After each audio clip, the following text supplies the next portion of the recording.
और तब उन हिमाचल महाराज ने कहा कि महाराज जी आप तो त्रिकालज्ञ हो, आपकी गति सर्वत्र है, आपसे एक प्रार्थना है। बोले क्या क्या है? तो उन्होंने कहा कि आप जरा हमारी बिटिया की हस्तरेखा देख लें, हाथ देख के विचार कर लें। तो नारद बाबा ने कहा हम यहाँ हस्तरेखा विचार में थोड़े आए हैं, हम तो आए हैं यहाँ भगवती के दर्शन करने के लिए, क्योंकि हमको लेट समाचार मिला और यहाँ ये हमसे पूछ रहे हैं भविष्य वर्णन करना। अरे इनके भविष्य का कौन वर्णन करे? जो सबकी भविष्य है, सबके जीवन के जीवन है, इनकी महिमा तो अद्भुत है, हम इनका क्या वर्णन करें। लेकिन हिमाचल कहते हैं कि महाराज कृपा करिए, अब थोड़ा सा वर्णन कर दीजिए। तो नारद जी ने देखा भगवती की ओर, उन्होंने कहा हिमाचल, दोनों पत्नी हाथ जोड़ के बोले जी महाराज जी बताएं बाबा जी क्या है हमारी बिटिया का भविष्य। उन्होंने कहा पहले तो आप जान लीजिए कि आपकी बेटी के अनंत नाम होंगे, जिनमें से कुछ हम बताए देते हैं। नाम उमा, अंबिका, भवानी। इनका उमा होगा, अंबिका कहलाएंगी और ये भवानी है। और आपको सब बता दें कि इनके कारण आपको जगत याद करेगा। आप माता पिता हो इनके, लेकिन इनके कारण आपको यश प्राप्त होगा। और ये कैसी है जानते हैं कि हुई है पूज सकल जग माई।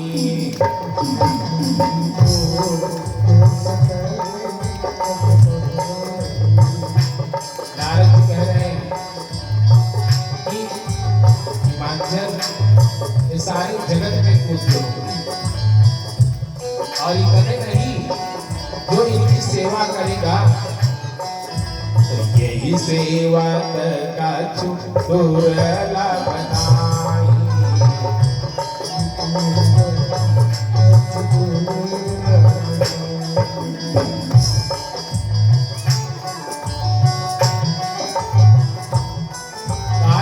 जो आराधना करेगा उसकी सारी कामनाएं पूर्ण होंगी। लेकिन बाबा चुप हो गए। तो मैना और हिमाचल ने हाथ जोड़ के कहा ये बताइए बाबा आप इतना सब कहते कहते रुक काहे हो गए? कहा कि हाथ में एक रेखा बड़ी खराब पड़ गई है। अब जो सब अच्छा है, सब लक्षण संपन्न कुमारी, आपकी बिटिया सारे लक्षणों से संपन्न है। कहा जो सारे गुणों से संपन्न है तो आगे होई संतत प्रिय प्यारी, अपने पति को बहुत प्यारी होगी। और एक बात बता दें, आपको चिंता करने की जरूरत नहीं होगी, इसका सुहाग अमर रहेगा, कभी वो मरने वाला है ये नहीं है, सदा रहने वाला है। सदा अचल यही करे, इसका अचल रहेगा सुहाग। और ये सब बताते, लेकिन बाबा ने कहा कि हाथ में रेखा बहुत बुरी पड़ गई है। का कर रेखा ब्रह्मनिमितम, ये ब्रह्मा जी के नीचे हुई है हाथ की रेखाएं। ये पैसा नहीं बोलती, ये सत्य बोलती है। और इसमें एक रेखा बहुत गड़बड़ पड़ गई है।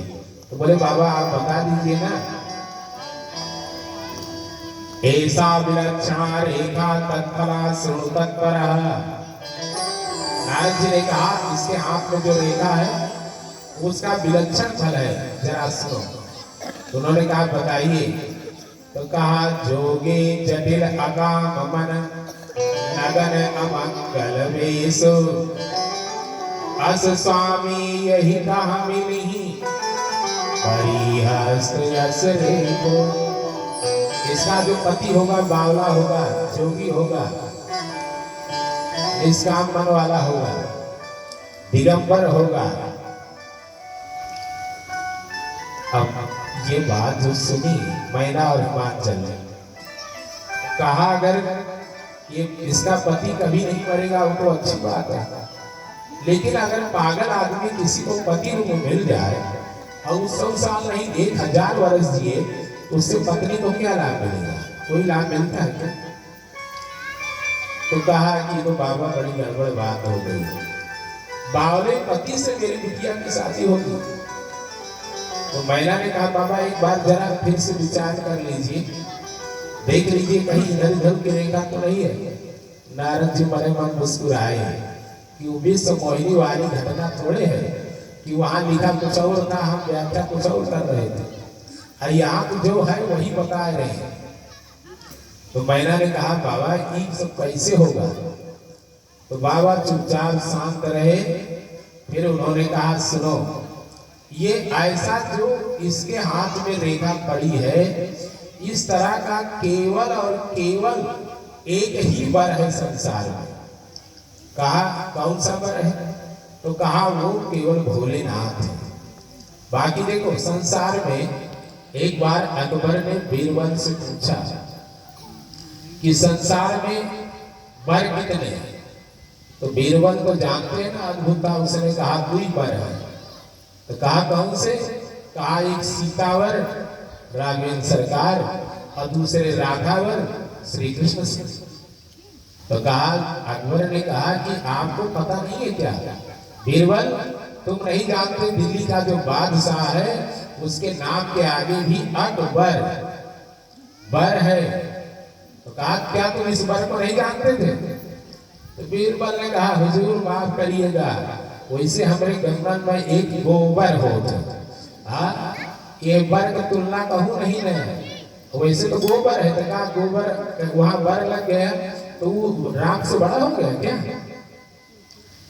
अकबर ने कहा इस आदमी के मुंह लगे नहीं खराब होता, सारी हमारी इज्जतें उतार दी। और वो चुप हो गया। देखो इस संसार में केवल 2 ही वर है, एक सीतावर और दूसरे राधावर। बाकी विश्वनाथ जी तो है, लेकिन ये पागल वर है ना, बौराहा वाला। इसीलिए भगवान की तुलना थोड़ा अलग ढंग की है, सबकी बारात जाती है अलग ढंग से, लेकिन बाबा विश्वनाथ की का विवाह अलग ढंग से होता है। अभी आप सुनेंगे कितना अद्भुत, कितना विकट भयंकर बारात होती है भोलेनाथ जी की। मैया ने हाथ जोड़ के कहा कि कोई उपाय नहीं है। तो नारद जी ने विचार करके कहा एक उपाय है। नारद जी देखो उन्होंने कहा कि एक बात बताऊं, ये ऐसे वर है शिव, अगर वो इनको मिल जाए तो दूसर भी भूषण हो जाता है, अवगुण भी गुण हो जाते हैं। तो कैसे शिव मिलेगा? कहा एक उपाय है। तब नारद जी ने जो कहा, जो यहाँ शिव महापुराण में लिखा वही तुलसी लिख रहे हैं। उन्होंने कहा जब तप करई तुम्हारी तुम्हारी, तो भावी हूँ मैं सकत त्रिपुरारी।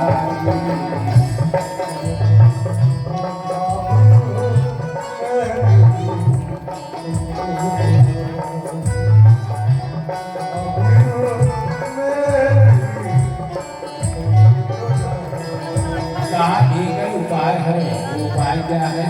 शिव है, लेकिन थोड़ी आराधना कठिन है। अगर आपकी बिटिया थोड़ी तपस्या कर सके, तब करई तुम्हारी तुम्हारी,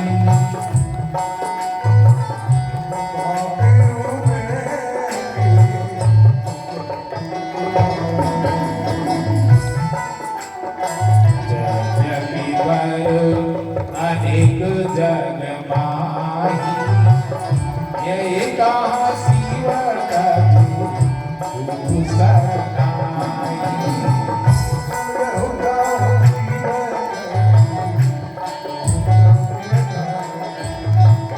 हरदायक मन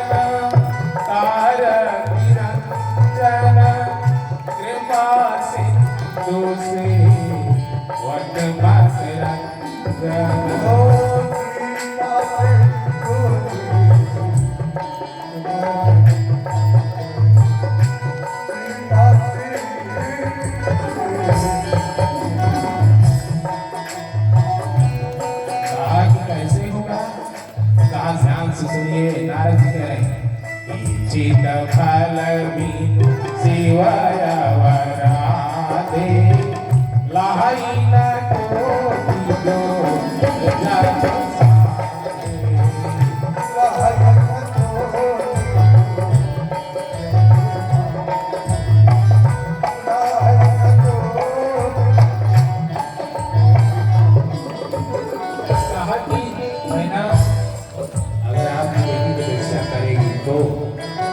भगवान शिव कृपा करके पति रूप में मिल जाएंगे तो जितने अवगुण हम बता रहे हैं सब गुण में बदल जाएंगे, अन्यथा ऐसा ही होगा।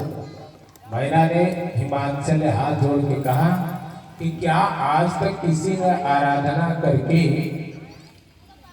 भगवान शिव की भाभी को मेटा है? तो नारद जी ने कहा हाँ बिल्कुल मेटा है। मृगंड ऋषि पुत्र के लिए काशी में तपस्या करते हैं। भगवान शंकर प्रसन्न हुए, वर मांगो। भोलेनाथ ने कहा, मृगंड जी ने हाथ जोड़ के कहा बाबा एक पुत्र चाहिए। भोलेनाथ जी ने कहा पुत्र तो दूंगा लेकिन एक शर्त है। बोले क्या? कहा कि एक पुत्र होगा जो दीर्घ काल तक जीवित रहेगा लेकिन तुम्हारे आश्रित रहेगा, और एक दूसरा पुत्र ऐसा है कि जो पैदा तो होगा लेकिन कम समय के लिए रहेगा धराधाम पे, लेकिन वो परम गुणशाली गुणवान सौभाग्यशाली व्यक्ति होगा। आप कैसे पुत्र चाहते हो? दीर्घजीवी गुणहीन पुत्र अथवा अल्पकालीन वाला गुणशाली पुत्र? मृगंड जी ने विचार किया, कहा कि तारे हजारों होते हैं लेकिन चंद्रमा के उदय होने से आकाश की शोभा कुछ अलग होती है। ऐसे गुणहीन पुत्र बहुत सारे हैं, अब गुणहीन एक भी हो, कम समय के लिए ही हो तो बहुत आनंदमय होता है। उन्होंने कहा विश्वनाथ कम समय वाला गुणवान पुत्र चाहिए। ध्यान से सुनिएगा, ये भावी बेटने की बात बता रहे हैं। अब भगवान शिव ने आशीर्वाद दिया कि जाओ पुत्र होगा, मात्र 16 साल तक आपके साथ रहेगा। लौट के आए, 10वें मास में बालक पैदा हुआ, बड़ा आनंदोत्सव मनाया। धीरे धीरे समय बीतता गया। जब जैसे जैसे उम्र बालक की बढ़ रही है वैसे मृगंड ऋषि की चिंता बढ़ती जा रही है कि बेटे के जाने का समय आ रहा है। 15 साल का जब हुआ तो पिता चिंतित बैठा है। देखा लड़के का नाम मार्कंडेय रखा गया और उस बालक ने देखा कि पिता आजकल दुखी रहते हैं, क्या बात? हाथ जोड़ करके पिता को प्रणाम किया, कहा पिताश्री एक बात बताएं, आजकल आप दुखी क्यों रहते हैं? तो कहा बेटा बात ऐसी है कि फिर बात बदल दिया। कहा नहीं पिताश्री बताएं। तब उन्होंने कहा कि शिव ने कृपा करके तुम्हें प्रदान किया, लेकिन एक अवधि लगा रखी है 16 वर्ष की, और 1 वर्ष के बाद तुम नहीं रहोगे। मार्कंडेय हंस पड़े, बोले आप ऋषि होकर के ऐसी बात करते हैं, भगवान मृत्युंजय के परम भक्त होकर के ऐसी बात कर रहे हो? बोले क्या? अरे कहा आपको पता नहीं है, आपसे ही तो सुना कि भगवान ने न जाने कितने कोई भाग्य को बदल दिया, दुर्भाग्य को सौभाग्य में बदल दिया। वो मृत्युंजय देवता है, हम भी देखते हैं कि मृत्यु हमको कैसे मारती है। कहा पिताश्री आप केवल आशीर्वाद दीजिए, मैं जाके आराधना करूंगा भगवान की, और उन भगवान की कृपा से दीर्घजीवी बन करके आऊंगा। दीर्घजीवी नहीं, चिरंजीवी बन जाऊंगा। 7 चिरंजीवी थे, अष्टावक्र, बलि, व्यास, आदि ने हनुमान, कृपाचार्य, और ये 8वां तैयार हो रहा है।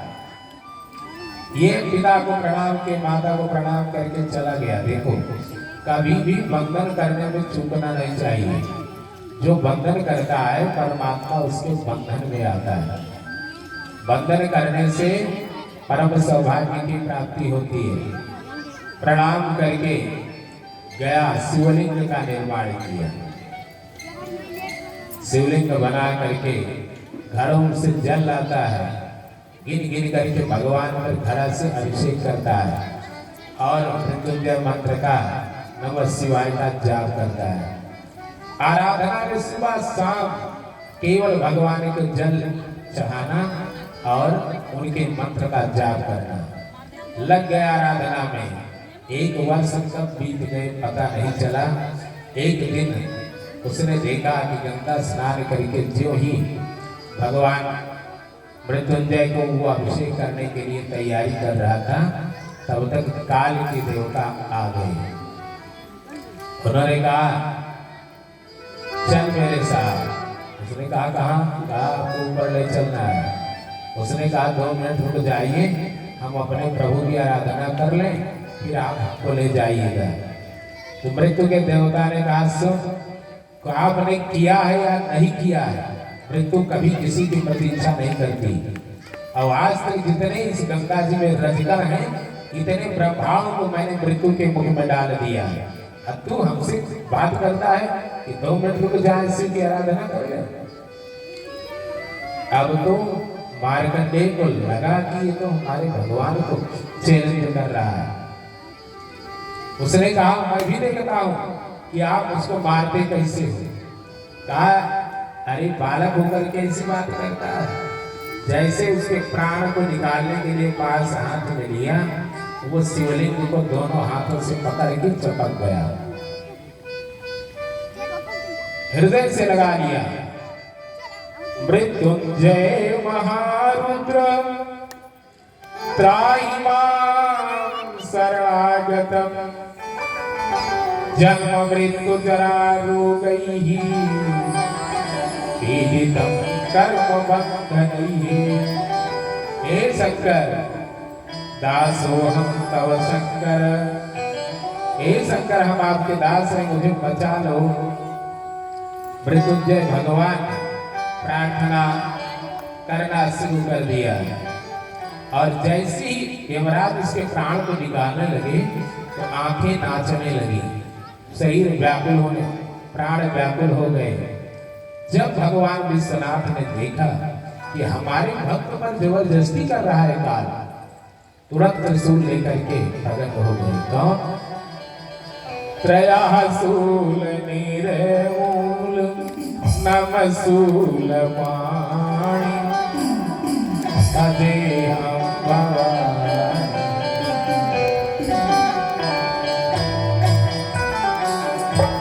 करालं महाताव कालं कृपालं गुणागार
आंसू की शरण ग्रहण करता हूँ।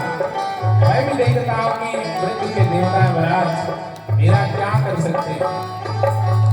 चंद्रशेखर आश्रय, चंद्रशेखर भगवान का आश्रय लेता हूँ। वही यमः, मेरा यमराज क्या बिगाड़ सकता है? क्यों नहीं बिगाड़ सकता? क्योंकि तू काल है और मेरा भगवान करालम महाकाल, कालम कृपालम, गुणागार संसार पारम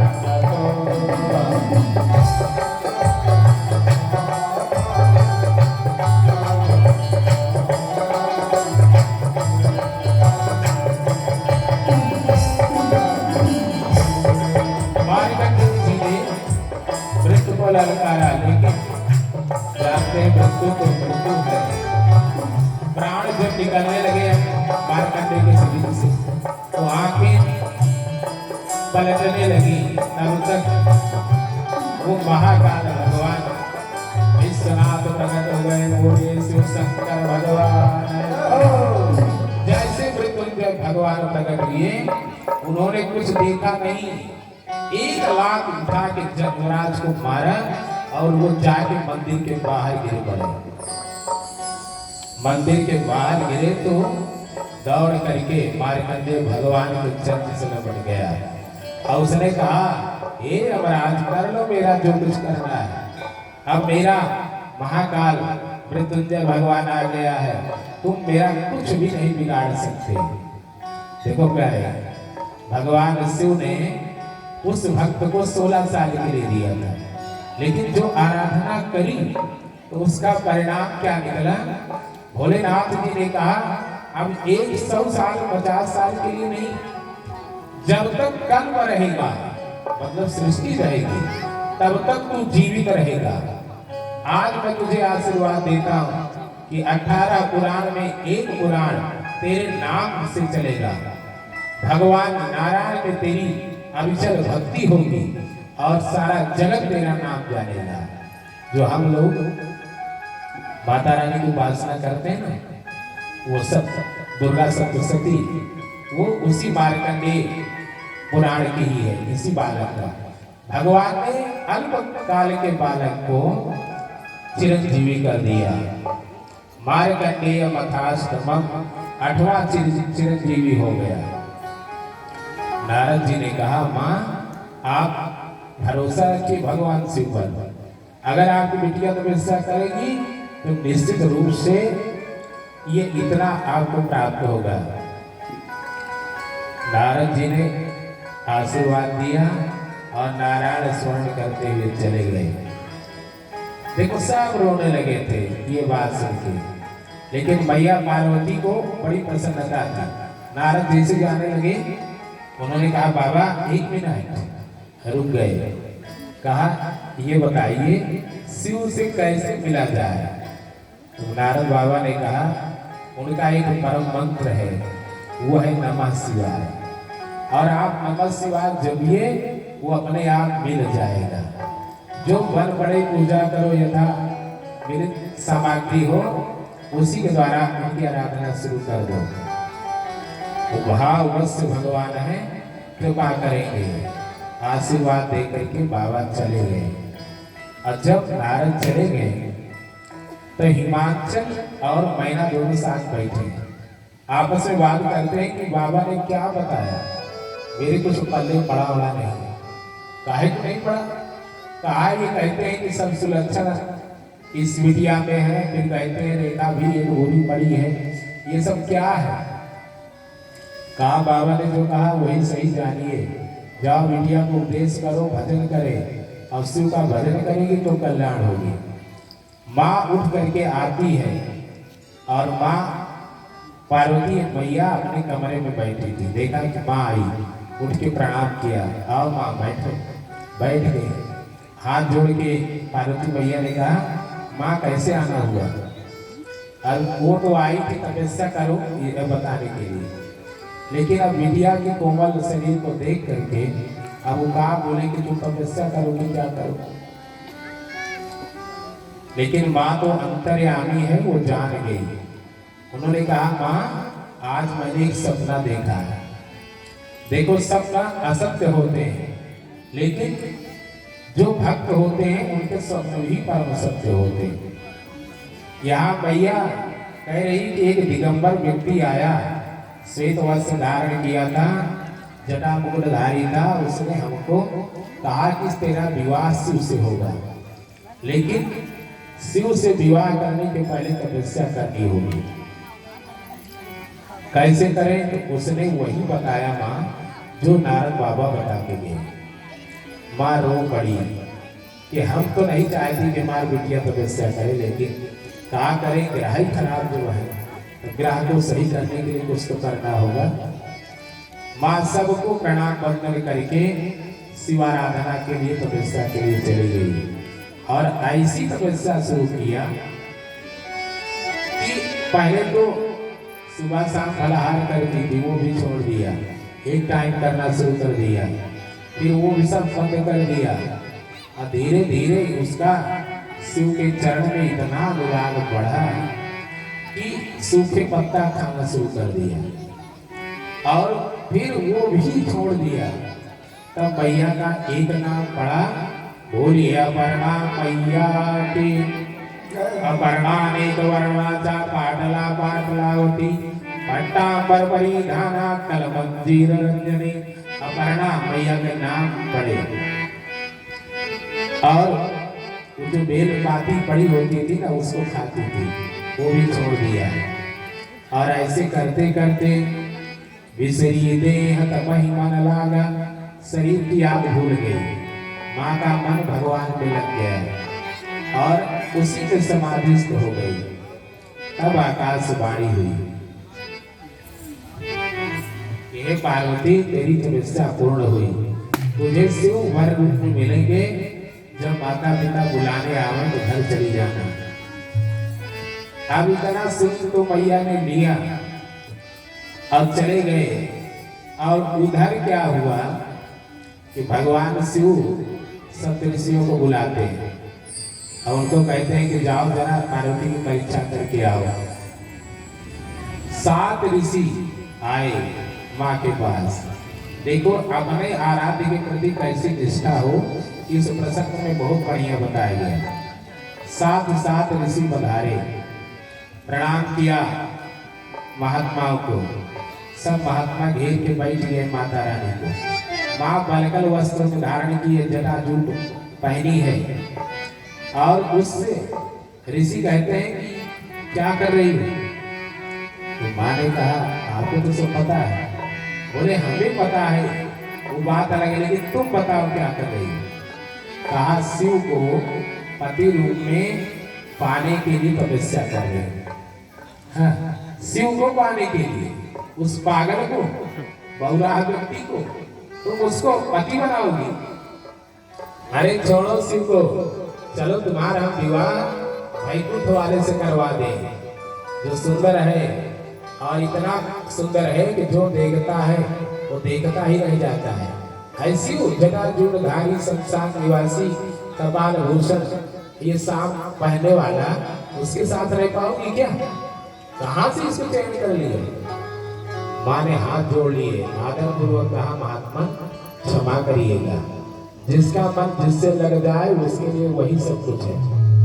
हमें शिव ही हमारा आराध्य है, हम उसको छोड़ के किसी और का वरण नहीं कर सकते। संसार में बहुत कन्या है, बहुत वर है, जाइए आप शादीलाल घर जोड़े हो तो जाइए औरों का विवाह कराइए, हमारा मत करिए। उन ऋषियों ने सुना माँ को, तो माँ ने कहा सुनो महात्मा, आपकी तो बातें जाने दो। स्वयं शंकर आकर के कहें कि पार्वती मैं तुमसे ब्याह नहीं करूंगा, फिर भी मैं यह हट नहीं छोड़ने वाली है। ये स्वयं शिव आकर के कहें कि हम आपको नहीं चाहेंगे, फिर भी हम तपस्या नहीं छोड़ने वाले हैं। माँ ने जब ऐसा कहा तो उन लोगों ने हाथ जोड़ लिए, कहा हे जगदम्बा मुझे क्षमा करना, हम तो प्रेम परीक्षा लेने के लिए आए थे। अब हम जा रहे हैं, तुम माया भगवान शिव सकल जगत पितु मातु, आप सारे जगत के माता पिता हो। आपको हम प्रणाम करते हैं, आशीर्वाद दीजिए। सारे ऋषि चले गए हिमाचल के पास, कहा जाओ बिटिया को घर लेवा लाओ। माता पिता आए, समझा करके माँ को ले गए। लेकिन जानते हैं, जब तक माता पिता आते उसके पहले शंकर आ गए। जटा मुकुट धारण करके महात्मा का वेश बनाया। क्या कर रही हो? तपस्या कर रहे हैं। काहे को? कहा शिव को पाना है। भगवान शिव की ही निंदा करना शुरू कर दिया। तो मैया ने कहा, हे महात्मा, जो शिव निंदा करे, संत निंदा करे, नारायण की निंदा करे, बस चले तो इसकी जीवा काट लेनी चाहिए, नहीं तो कान मूंद के भाग जाना चाहिए। लेकिन तुम महात्मा होकर के मेरे शिव, मेरे प्राणाराध्य की निंदा करते हो, इसलिए अब शरीर हम छोड़ देंगे। चिता बनाई माँ, उसमें बैठ गई।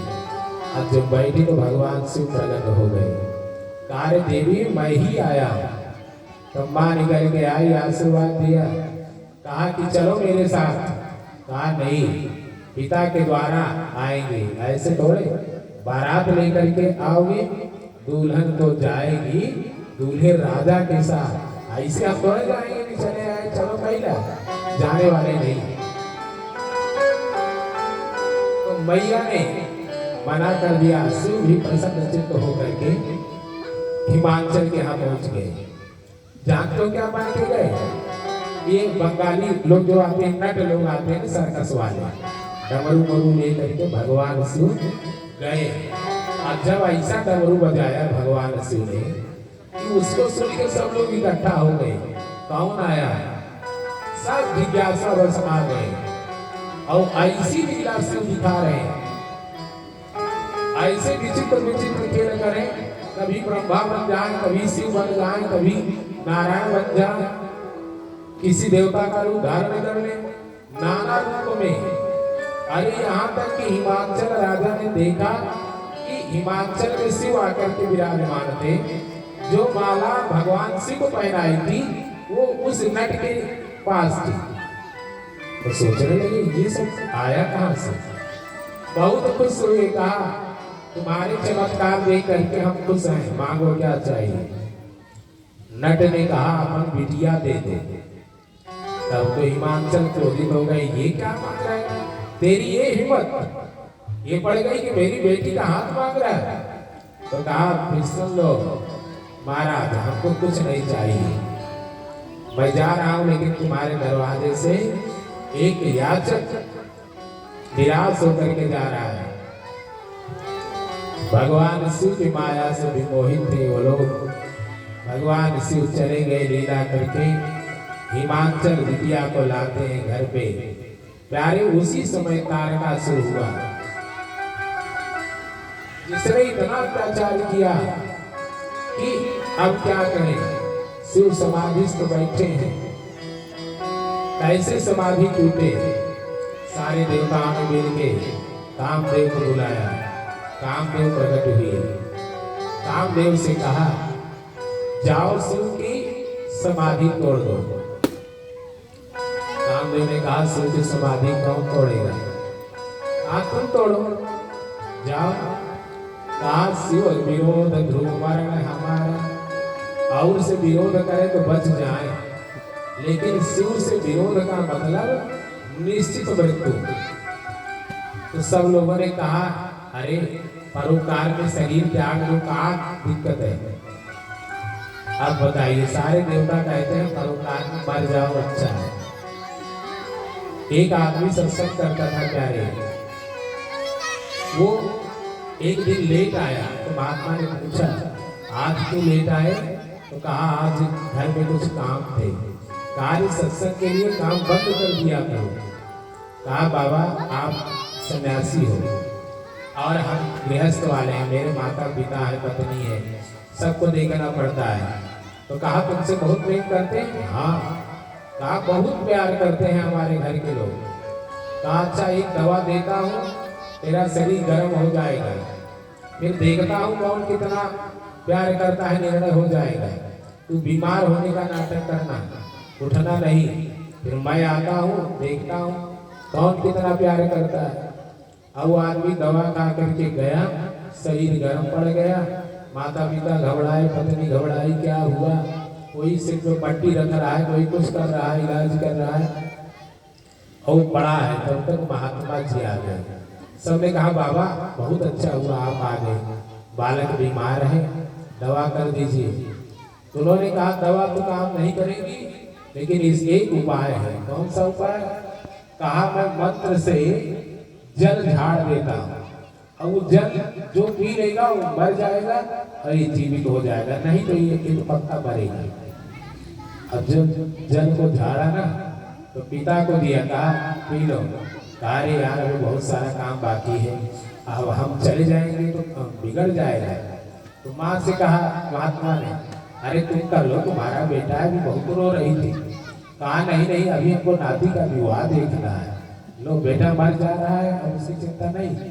पत्नी को कहा तो पत्नी ने कहा अभी हम ज्यादा सुख नहीं भोगे ही, संसार कैसा है मेरे को जानकारी है नहीं, हमारी सासू माँ को पिला दो।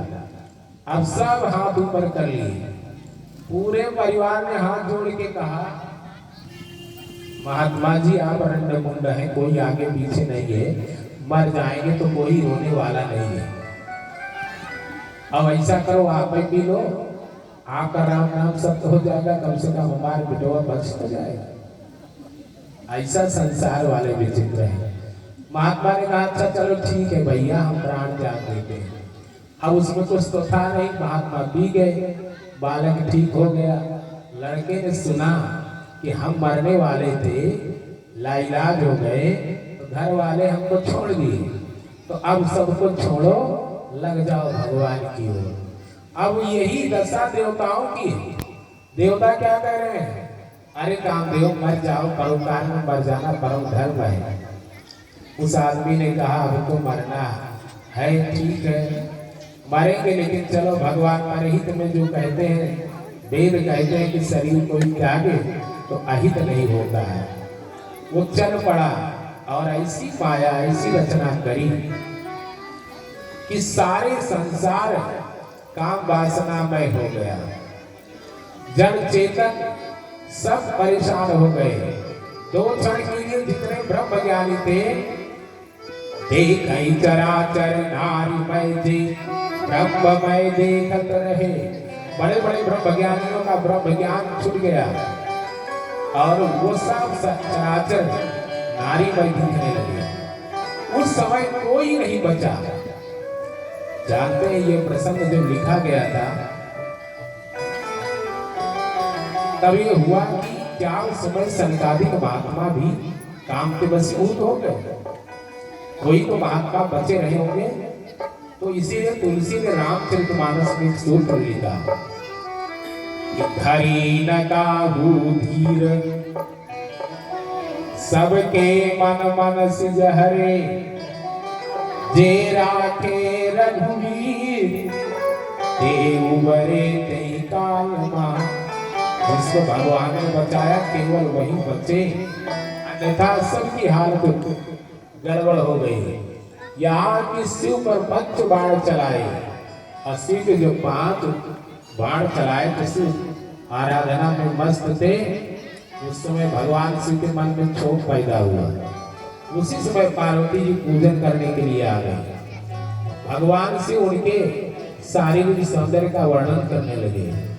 या देख करके भगवान शिव को तुरंत लगा, रही मैं क्या कर रहा हूं, किसी के सौंदर्य का वर्णन मैं क्यों करूं? किसने किया?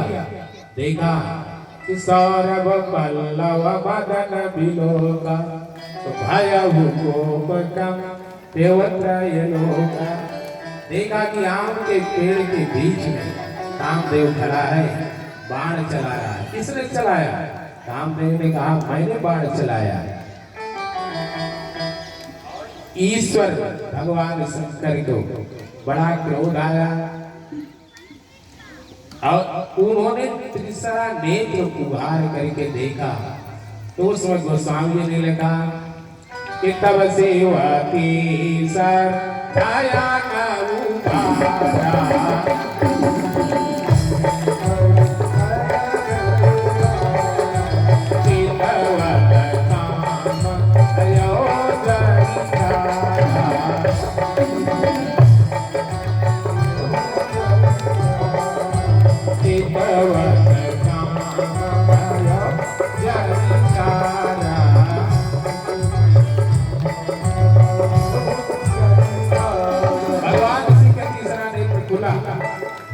देखो राम के लिए जो तीसरा नेत्र खुलता है तो शीतल होता है।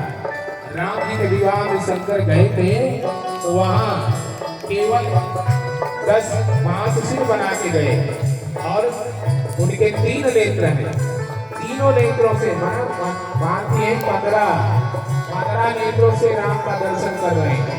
राम को देखते हैं तो वो नेत्र शीतल होता है, लेकिन जब राम को देखा शिव ने, शिव के नेत्र में सूर्य, चंद्र और अग्नि तीनों विराजमान है। इसलिए कहा गया है शास्त्र में, वंदे सूर्य शशांक बन्नी नयनम वंदे मुकुंद प्रियम वंदे भक्त जनाश्रयं च वरदम वंदे शिवम शंकरम।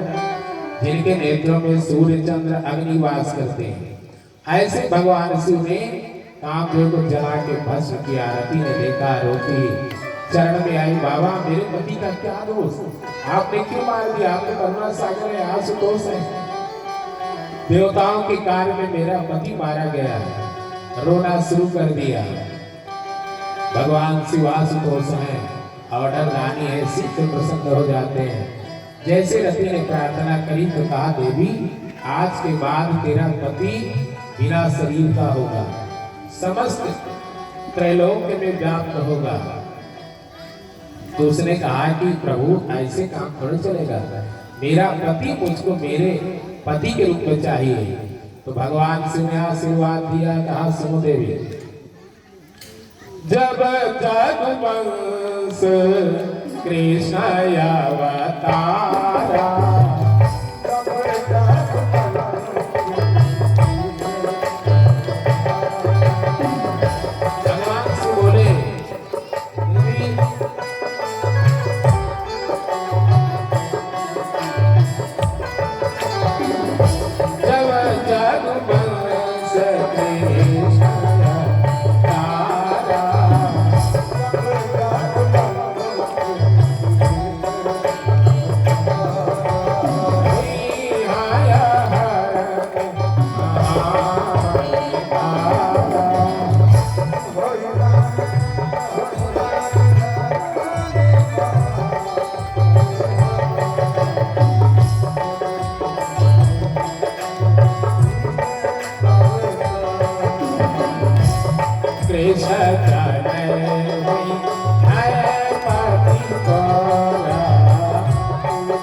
जब द्वापर युग के अंत में यदुवंश में भगवान प्रकट होंगे तो उनका बेटा बन करके तेरा पति आएगा। देखो प्यारे, जो लोग कहते हैं कि परोपकार करते, होम करते हाथ जलता है, ये सब गलत बात है। परोपकार में अगर शरीर छूटे तो किसकी गोद मिलती जानते हो? परमात्मा की गोद मिलती है। भले ही लिखा होता है कि सत्य परेशान हो सकता है, पराजित नहीं होता, लेकिन हम आपको बता रहे हैं, उदाहरण सुन लीजिएगा। जटायु धर्म के पक्ष में था, असत्य अन्याय का पक्ष लेने वाला रावण उससे लड़ने के लिए गया तो परेशान नहीं, पराजित हुआ, मारा गया। और जब वो गिरा है ना, प्राण निकलने वाले थे, तो प्राण क्यों नहीं गए जान लीजिएगा। जो भगवान के श्री चरण में वज्र, अंकुश, ध्वजा और कमल के 4 चिन्ह होते हैं, जिसका मन उन 4 चिन्हों में लग जाएगा उसके प्राण यमराज नहीं ले सकता है। जटायु याद करता रहा, और भगवान आए दूध में लिए। देखने में लगा कि अन्याय जीत गया, सत्य पर विजय प्राप्त कर लिया, अधर्म जीत गया। लेकिन प्यारे, धर्म का फल भगवान है और भगवान की गोद जटायु को मिली, जो बड़े बड़े परमहंसों को नहीं मिलती। और इतने नहीं, इतना बढ़िया महात्माओं ने लिखा कि भगवान राघव दीन दयालु कृपाल को राघव दीन दयालु देवी भाई करुणा करधारी, देवी भाई करुणा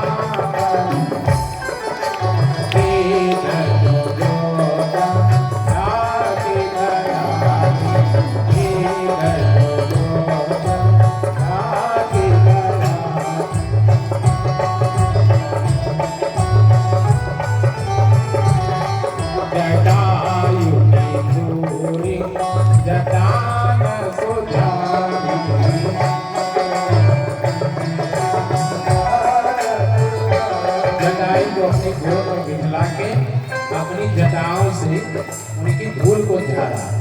ये परहित में उनको लाभ मिला। ब्रह्मा जी ने दो भाइयों का नाम किरण किया, एक का नाम संपाति रखा। आज चिट्ठी वाला काम करेगा, व्हाट्सएप वाला काम करेगा, ये जब सीता जी का पता बताएगा। लेकिन इस का नाम जटायु रख दिया। पूछा मेरा नाम जटायु क्यों रखा? आज समय आने में पता चल जाएगा। जब राम जी ने गोद में उठाया, अपनी जना से उसकी धूल को साफ करने लगे, तब मुस्कुरा पड़ा। कहा सरकार, आज मुझे अपने नाम का मतलब समझ में आ गया कि जटा में आयु है जिसकी, वो है जटायु। तो ये परोपकार किया, मारा गया, लेकिन क्या मिला? भगवान की गोद मिली। आज काम देव भगवान शिव देवताओं पर परोपकार करने के लिए आया, हमारा आशीर्वाद क्या मिला कि कृष्ण तनय हुई है पति तोरा, कृष्ण पुत्र प्रद्युम्न बन करके आओ।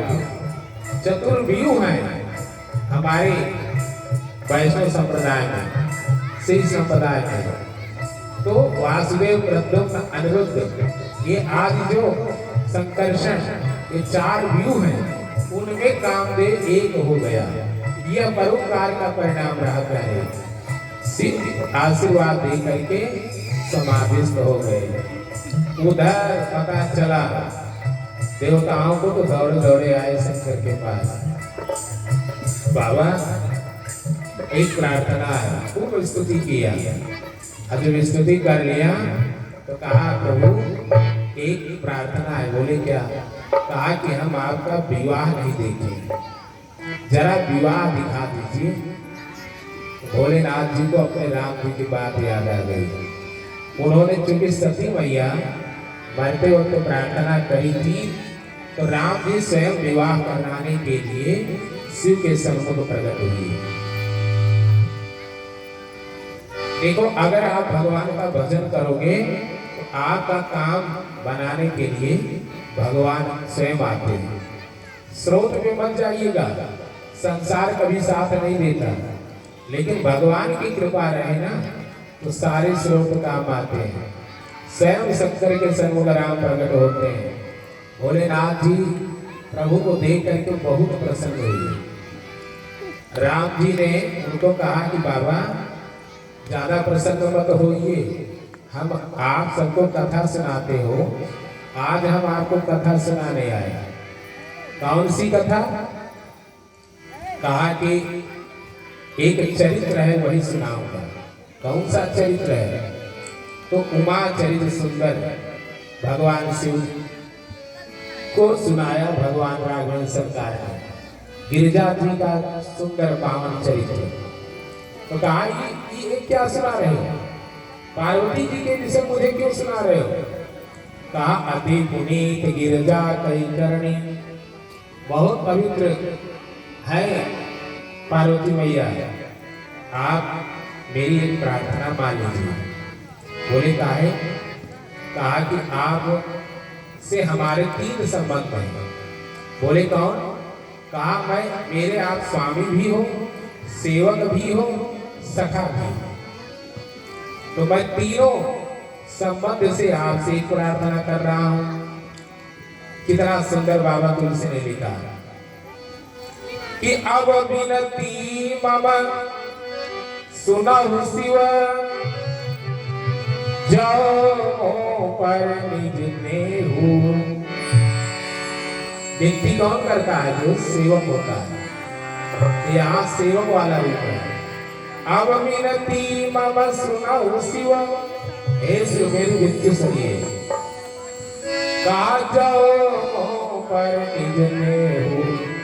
यदि आपका हम पर स्नेह है, मित्रता बराबर में होती है, समान प्रीति होती है तो मित्रता कहलाती है। और फिर तीसरी बात कहा कि जाई विवाह सैलजहि, या मोहि मांगे देव। जाओ शैलजा से विवाह कर लो। भगवान शिव रो पड़े, शिव के नेत्रों में अश्रु आ गए। राम जी ने देखा, देखो कथावाचक को भी मजा कब आता है जो देखते हैं कि श्रोता आत्मविभोर है।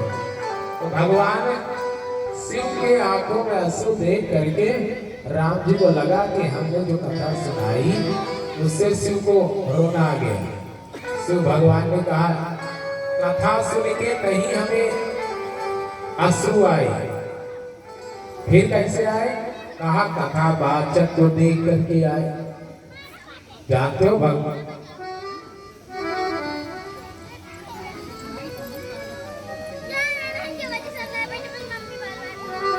कहा कि हमें कथा सुन के आनंद नहीं आया, कथा वाचक को देख करके नेत्रों में अश्रु आया।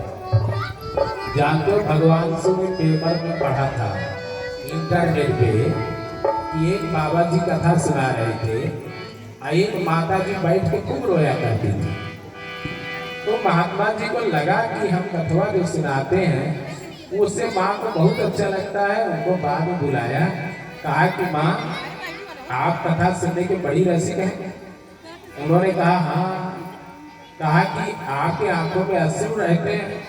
कहा महाराज कथा सुन के हम नहीं रो रहे थे, हम आपको देख के रो रहे थे। काहे को रो रहे थे? कहे बिल्कुल ऐसे हमारे पड़ौना बकरवा चिल्लाए चिल्लाए मर गया। देखा था कि लगातार तो चिल्लाने पड़ा रहा, कहीं ऐसा न हो कि हमका टोका देख के रो बाबा। शंकर भगवान ने भी कहा कथा सुन के रोना नहीं आया, कथा वाचक को सुन के आया रोना। काहे को? कि एक कितने दयालु हैं कि जिनका अपराध सती ने किया था वो पार्वती बन के आई और उन्हीं से हमारे विवाह कराने चले आए। कितना है वाह! इसीलिए संतों ने गाया 2 पंक्ति, भरी उनकी आंखों में है कितनी करुणा, जाय कर सुदामा दुखारी से।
करुणा को देखकर इसीलिए शंकर ने कहा कि उमाराम स्वभाव जी जाना ताई भजन तभी भाव में आना।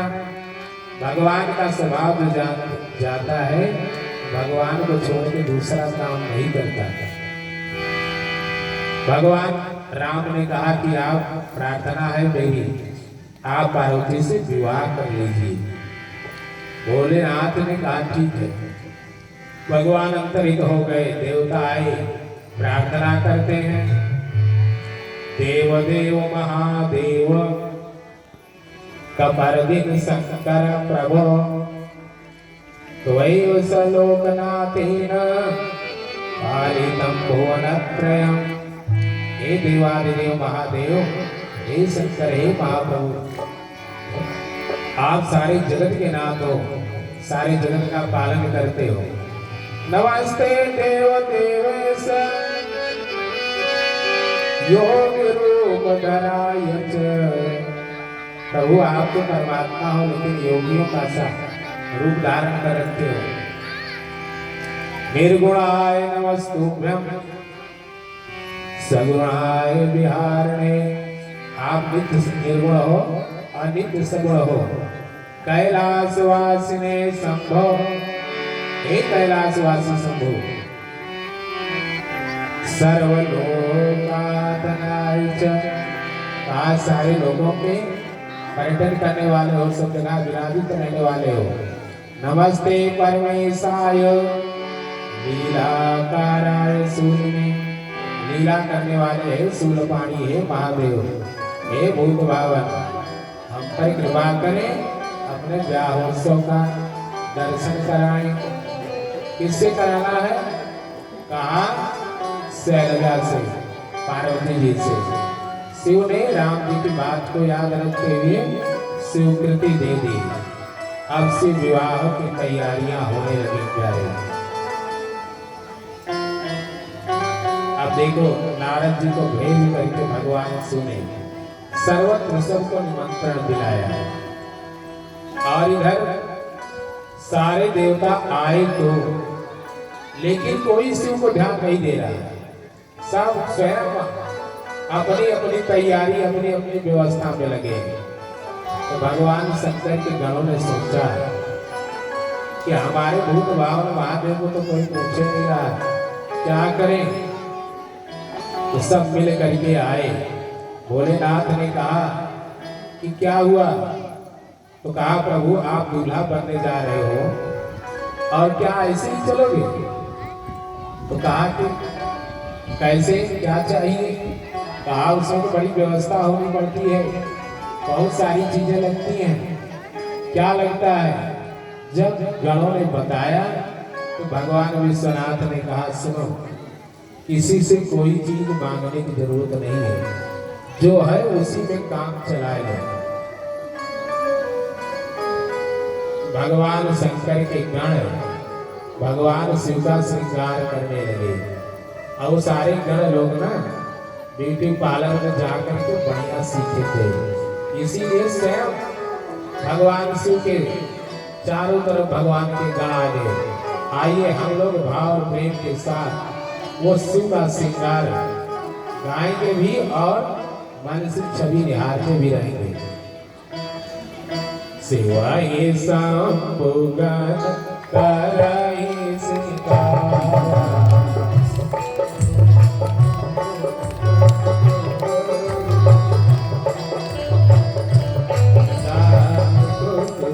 I